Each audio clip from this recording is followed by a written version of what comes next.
Добрий день, я вітаю.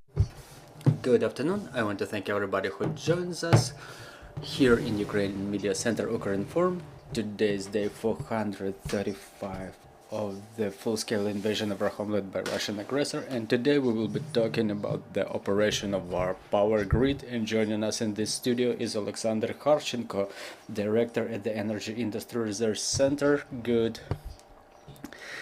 Good afternoon, Mr. Alexander. Please switch on your microphone.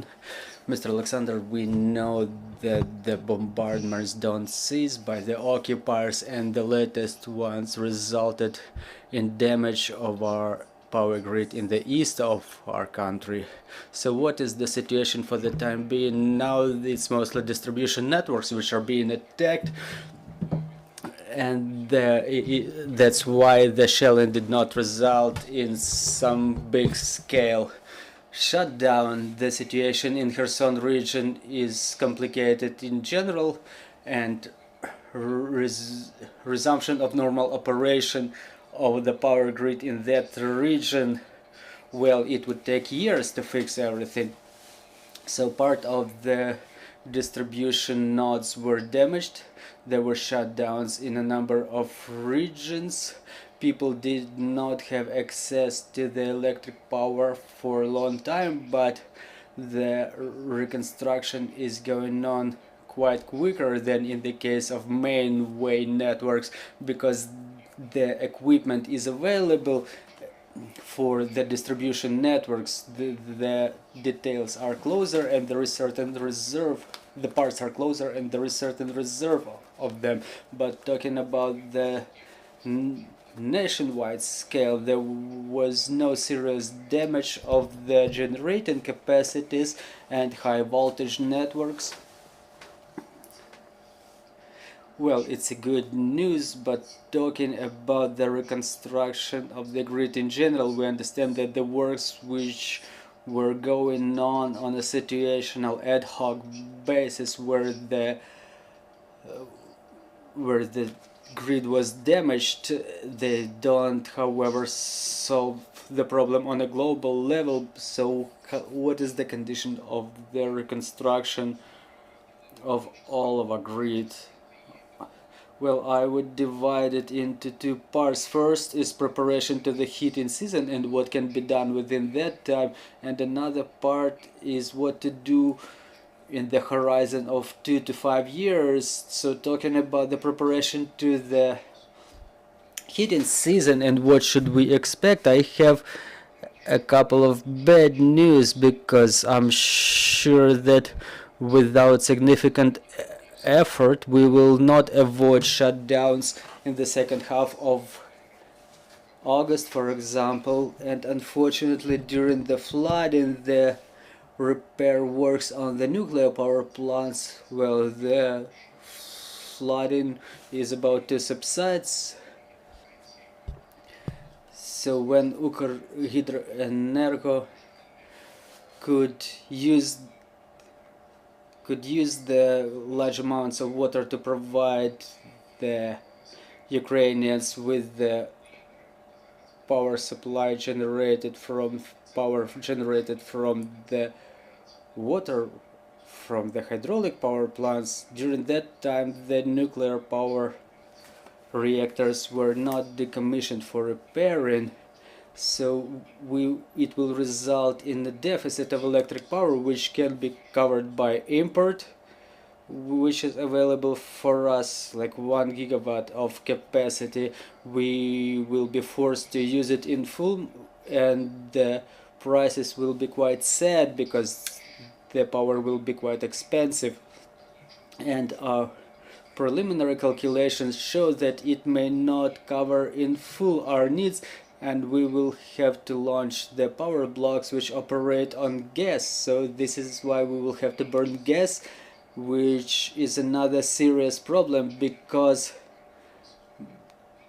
the accumulation of gas for heating season becomes more difficult in that case, because the estimated additional volumes for summer peak and heating season amounts to 2 billion cubic meters of gas which should be bought somewhere and transported to Ukraine, because our mining will not cover these needs. So this is the short-term perspective.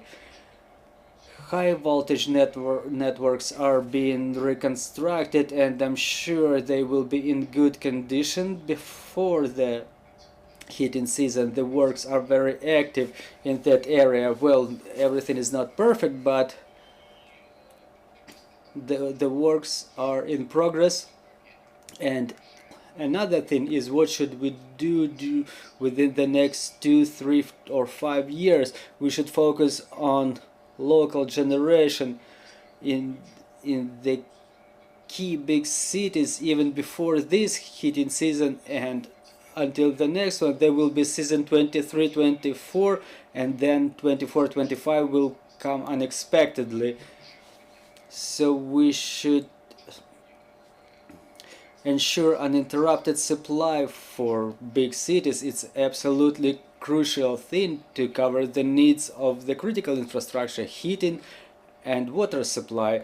That's a big area, and there's a lot of things to be done, but we can cover the biggest cities of Ukraine within the next 2 years. And yet another area is the so-called green transition, when we say let's refuse coal generation and let's develop the alternative power sources. So now in this case we need additional gas capacities, because gas capacities are maneuverable in terms of these opportunity windows. When wind subsides, when the sun hides behind the clouds, there's something that picks up and continues to supply electric power to the consumer. So it's only gas generation which can provide such maneuvers.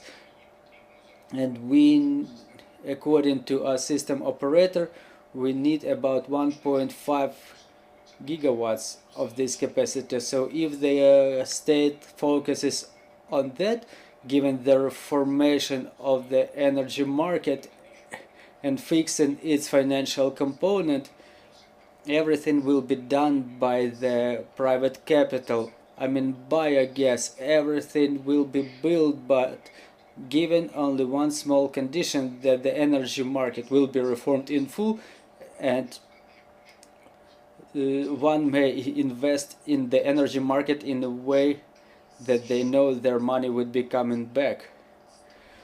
Okay, so talking about our nuclear power plants, what is their condition? And I cannot help but asking about the Zaporizhzhia nuclear power plant. There was information that there were explosives located in one of the power blocks. What do you know about that? Well, the explosives are located in the turbine halls. There was information in public space that the Russians located explosives and weapons in the turbine hall of the 4th power block. Well, I apologize, but they were located in all of the blocks, in all of the turbine halls. They just hide their equipment from attacks of our military. They hide their ammunition in this way. So unfortunately, Zaporizhzhia nuclear power plant for the time being is a safe storage of weapons, explosives and ammunition for Russian army. This is an absolutely savage thing from the point of view of any energy technician. It's an incredible hazard in terms of what's going on in this power plant, but what we can only expect is for our military to liberate that power plant. I don't see any other chances to improve the situation there. As to the other power plants, they operate in a normal mode, but again, unfortunately, we lost this opportunity for the repair companies during the flooding, and in summer it will be more painful to the consumer. So talking about liberation of Zaporizhzhia nuclear power plant, how will it compensate the deficit? How can we compensate the deficit, and how long will we resume the normal operation of Zaporizhia nuclear power plant? Well, it's unpredictable. We've seen how it happened in Kherson region when the Russian terrorists withdraw. They try to destroy everything they can. I hope they will not be trying to destroy the reactors, but there is a hypothesis that they will try to destroy all other equipment, something that will not directly result in the emergencies such as explosion of the reactor itself. So they will destroy all the auxiliary equipment, and it will take months and months to resume the normal operation of Zaporizhia nuclear power plant. And we have to get prepared now already, because there will be a number of quick steps to be taken to ensure the security of the power plant, like demining, reconstruction, and we understand that they will probably destroy everything they can. For the time being, we know that we do not import the electric power, but rather we export it. So how much do we export? And if we expect the deficit to increase in summer, and we will be in need to engage the import, will it influence the price for the final consumer? Well, the export is going on thanks to the operation of the nuclear generation and the flooding, which is going on for the last couple of weeks. Well, what will be happening? We will reach deficit depending on the schedule of the repair of the nuclear power plant, but we will reach it sooner or later for sure. How it will reflect on the final consumer? Well, I don't see any steps to be taken so that something happens with the private consumer. The government doesn't think about some crucial reforms, no matter how urgent it is. It's absolutely urgent. In a situation as we are now, we cannot reconstruct the power grid. But I see no steps to be taken in that direction, so I think that the price will be preserved for the private consumers. But for industrial consumers, I think there will be some changes. I cannot forecast what will be the scenario, but I'm sure that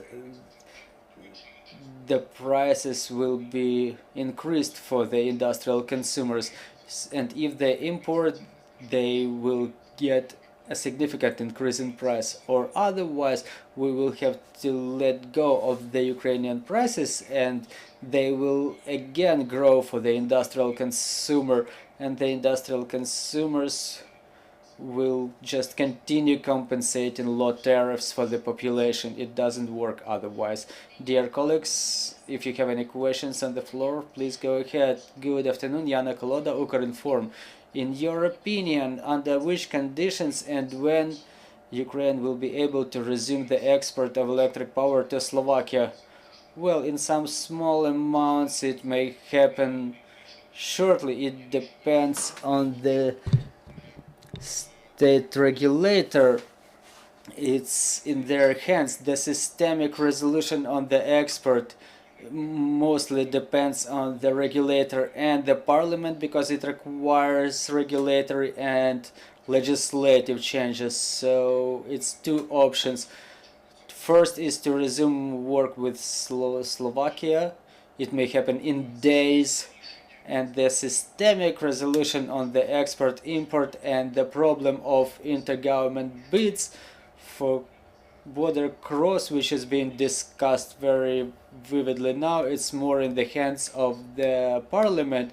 They have to amend two laws, and it can be, there is no big discussion about it. Everybody understands what's going on, so it may be done shortly as well, and Ukraine may become a part of the standard European procedure, which is called JAO, and we may start working with this within those JAO bids.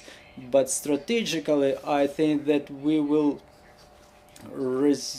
resume operations in normal export business, when Zaporizhzhia nuclear power plant will be back in operation. This is when Ukraine will be able to export some significant amounts of electric power. Thank you. You already mentioned about the explosives in nuclear power plant. The parliament urged the foreign governments to impose sanctions on Rosatom. Do you think these events may influence on imposition of such sanctions against nuclear sector of Russian Federation?